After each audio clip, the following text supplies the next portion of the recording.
For aeons, men have dreamt of one day discovering the fundamental building blocks of reality. But how do we know when we have hit rock bottom, or whether there might be further yet to dig? Is this world of ours ultimately reducible to physical matter, or is there something more? While idealists argue that reality is fundamentally mental, materialism claims the opposite. Only matter and physical processes exist. Consciousness, thought, and even emotions are simply byproducts of physical interactions and have no significant role to play in explanatory contexts. Contrary to appearances, materialism in fact has deep philosophical roots. Democritus, one of the earliest materialists, proposed that everything, including the soul, is made of atomos, meaning indivisible or uncuttable. His ideas laid the foundation for natural philosophy, the precursor to modern science, which sought to explain the world through observation and reason rather than myth or religion. Centuries later, Thomas Hobbes argued that even thought and perception are just movements of matter in the brain. To him, the phenomenon of mind was nothing more than the brain in action, a line of thinking which has only become more popular in the centuries since then. Materialism gained further traction with the rise of modern science.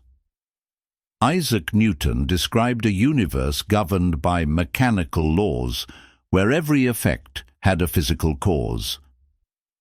Expanding on this, Pierre-Simon Laplace suggested that if we knew the precise position and motion of every atom, we could predict the entire future, a view which has come to be known as determinism.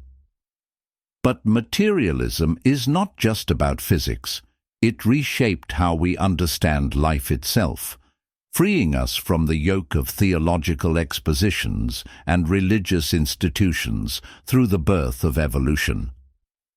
Darwin's theory of evolution by natural selection gracefully explained biological complexity without invoking a soul or divine plan, only blind physical laws acting on the bodies of organisms.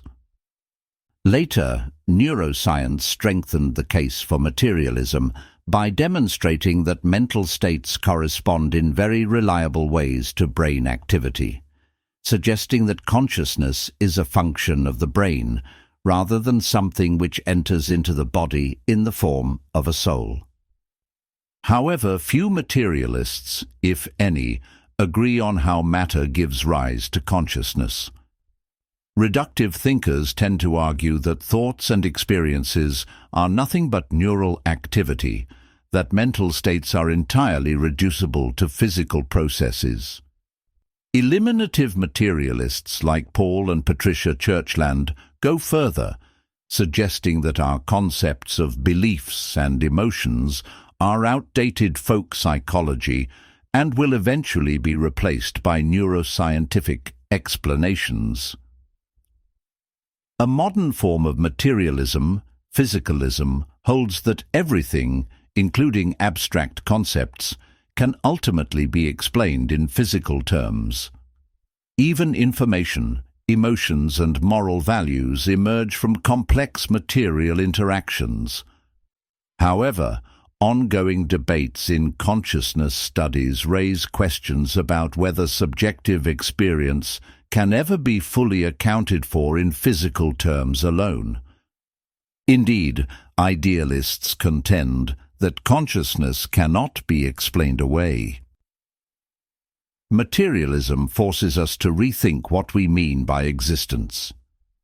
If all reality is just matter in motion, then mind, meaning, and even free will may just be illusions. Yet they are such essential ingredients in our experience of the world. What then would that mean for our sense of self? So, what do you think? Are we nothing more than bits and bobs, or is there something beyond matter which breathes life into it? If reality itself is conscious, what then might become possible for creatures such as we?